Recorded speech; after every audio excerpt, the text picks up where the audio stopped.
Hello everyone, let's proceed with neutral theory of molecular evolution.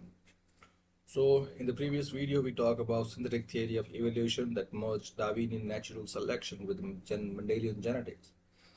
But when molecular biology started advancing in 1960s, researchers began sequencing proteins in DNA. And after this sequencing, they came across a puzzling trend that the molecular differences between species they appear to accumulate at a constant rate. In short, it meant that evolution was happening at a constant rate. Now, this was surprising because अभी तक जब evolution का start किया है, since the beginning we have been talking about the harsh hands of nature. That nature is guiding everything. Nature is very unpredictable. और पुराने videos में we talk about various forces that drive evolution, various events. So events like volcanic eruptions, tectonic upheavals, ice ages. So all all in all, in short, it meant that the nature was unpredictable and nature was driving everything. Then if nature is driving everything, if nature is creating bottleneck events, nature is causing mass extinction, then this evolutionary rate among species, it should not have been constant. It should have some fluctuation, even at the minor degree. So this it was considered surprising because under natural selection, evolutionary rates of different species they should vary that depend on environmental pressures and adaptation needs. और वो होता है like genetic drift के बारे में हमने देखा है, speciation events के बारे में देखा है, and in short this great play it had many unforeseen circumstances. So if circumstances are unforeseen, everything is unpredictable, then how can evolution proceed with a constant rate? शायद ये हो सकता है कि we have been looking at the natural selection or the unpredictable hand of nature in a wrong way. So uh, this observation, it led scientists to reconsider the forces that drive evolution. So hence emerged the neutral theory of molecular evolution.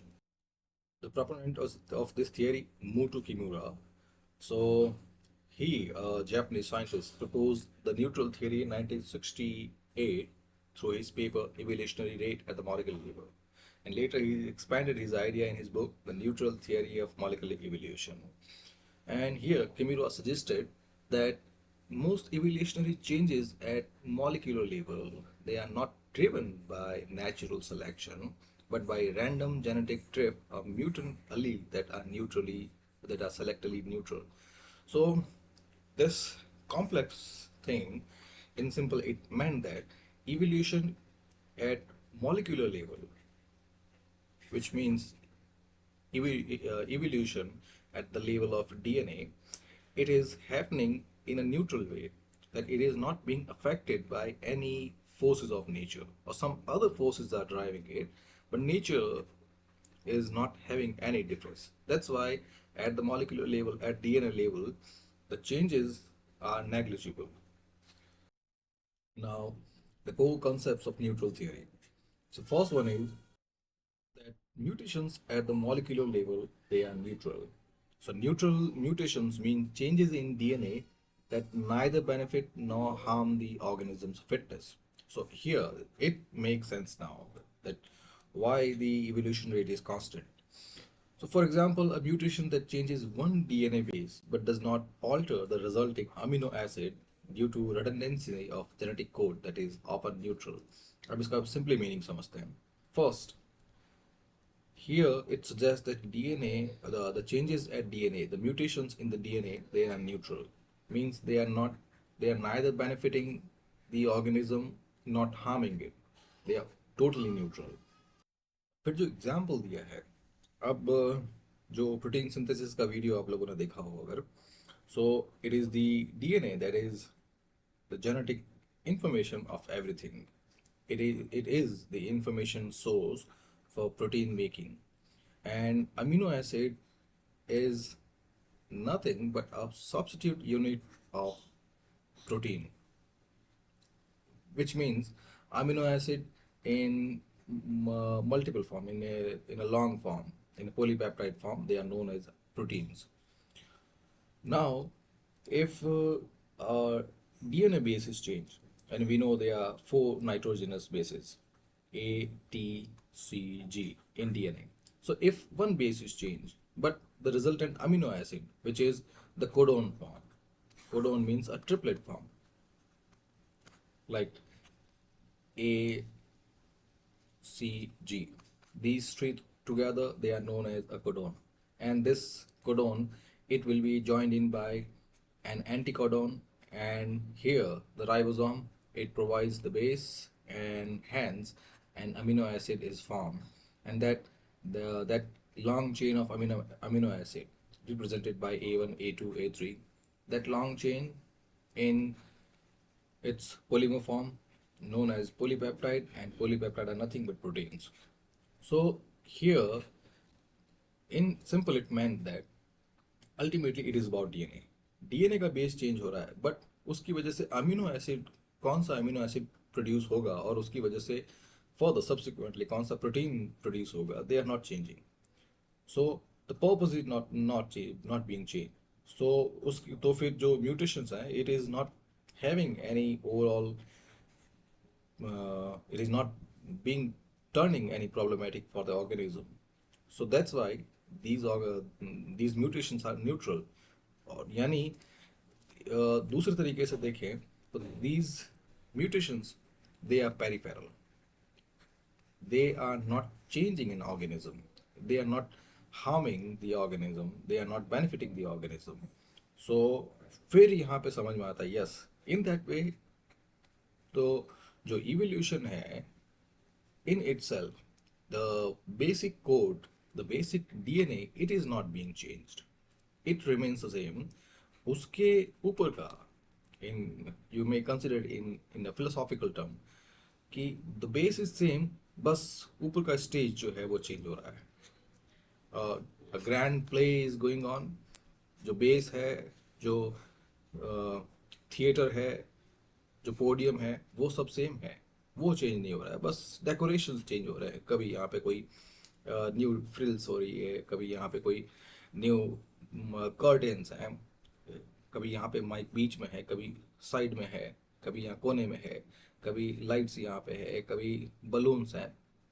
This peripheral thing, this expressive thing, it is changing. Base is not changing. So base अगर change नहीं हो रहा है, तो फिर ultimately एक तरीके से ये भी कह सकते हैं कि evolution is about keeping the base same.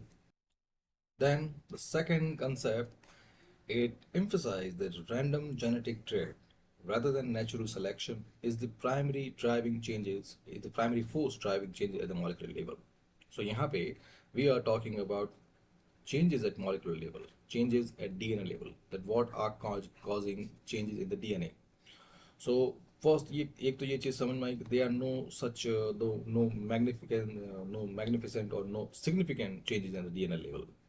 Then अभी तक हम ये सोच रहे थे कि the nature is the ultimate hand, nature, the divine authority, which may be manifested in terms of God, या फिर जो भी divine authority देखते हैं, a very cruel authority, it is causing such unpredictable event. It is sending storm, it is sending ice ages, it is sending tectonic upheavals, volcanic eruptions, or it is changing the face of Earth. And that's the cruel hand that is causing everything. ये पहले सोचते थे, but now ये समझ में आया कि this this is a peripheral thing. ये ऊपर कुछ चीज़ अलग हो रही है, but under, at the molecular, at the DNA level, the thing that is causing the changes, it is not the natural selection but random genetic drift.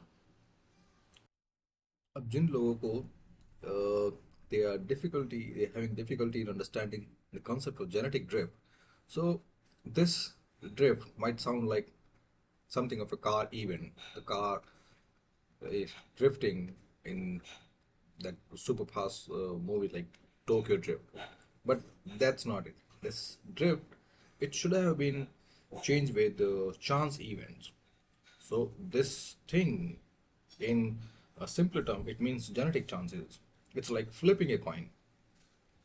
And here, genetic drift in simple terms means that any uh, any trait, any characteristic can be selected, and this selection it is based purely on chance, and it is a thing of smaller populations.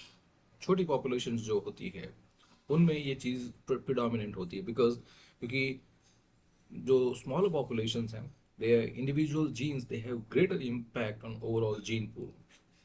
Just imagine, हम बात कर रहे हैं Denisovans की बात कर रहे हैं, जो लोग नहीं जानते, so denisovan is an extinct Homo sapiens species that coexisted with Neanderthal, modern Homo sapiens, anatomically modern Homo sapiens, Cro-Magnon, Grimaldi. So जितने Homo sapiens के variations हैं उनमें ये भी एक डेनिसोवंस भी थे. अब Denisovans they were a smaller population. अब उसमें अब छोटी पॉपुलेशन है, इंडिविजुअल्स कम है, तो उनमें हर एक का जो जो डीएनए है, क्योंकि वेरिएशन सब में होते हैं, तो हर एक की जो डीएनए के जो ट्रेट्स हैं उनका चांस होता है. कोई टॉलर इंडिविजुअल है, his his character traits they got selected, फिर he got the the better mating chances, और उसके जो जीन्स हैं they started propagating. यही सेम चीज़ जो है नियंडरथल में भी कह सकते हैं, या फिर किसी और कैरेक्टरिस्टिक को कह सकते हैं. Even it doesn't have to be a biological trait, it can be a cultural trait. So कोई कल्चरल प्रैक्टिस है that that was favoured by various evolutionary forces, और वही जो प्रैक्टिस है जिसको जो individuals they started favouring it, और उनकी पॉपुलेशन धीरे धीरे आगे बढ़ती गई. So this genetic drift thing is really like a chance thing, a probable thing. एक coin flip किया, कोई भी character trait है, it will be selected, and it doesn't have to be beneficial trait. Even a smaller, या ये कह सकते हैं कि a non-attractive trait can be selected, and it may lead to a successful reproduction or successful differential reproduction. Finally, at the level of DNA and proteins, random drift it dominates. Now, third concept, the neutral theory it underpins the concept of molecular clock. So, since neutral mutations accumulate at a constant rate over time, scientists use them to estimate the time of divergence between two species. जैसे जो human and chimpanzees के बीच में जो divergence है that were found out by sequencing the DNA, it was estimated that humans और chimpanzee दोनों के जो common ancestor हैं they diverged around 6 to 7 million years ago. So that's how these neutral changes they act as a molecular clock. Now the detailed points of neutral theory. So to clearly understand the differences between Darwinian view and Kimura's neutral theory, so the comparison are, in Darwinism, evolution is mainly driven by adaptation through natural selection. In contrast, neutral theory it suggests that at the molecular level, most evolutionary change is a result of random fixation of neutral mutation, random chances. Then the rate of evolutionary change is another point of contrast. कि Darwinian selection जो है या जो Darwinian viewpoint है, Darwinism है, it suggests that this rate would vary depend on environmental pressure, जो अभी तक हम समझते आए हैं, जो अभी तक हमारे दिमाग में थी कि yes nature unpredictably act कर रहा है, तो this might have some changes on might have some bearing on the evolutionary rate. But this neutral theory it suggested a new hypothesis by saying that the rate of molecular evolution, the rate at DNA level, it is constant. Now the type of mutations in the context of neutral theory. So mutations can be categorized based on the effect. So neutral mutation they have no effect on fitness. Fitness जो पहले भी देखा था, it is about reproductive fitness. It is not about physical or mental fitness. And reproductive fitness means कि कोई भी organism है, it first वो खुद survive करेगा, then he passes on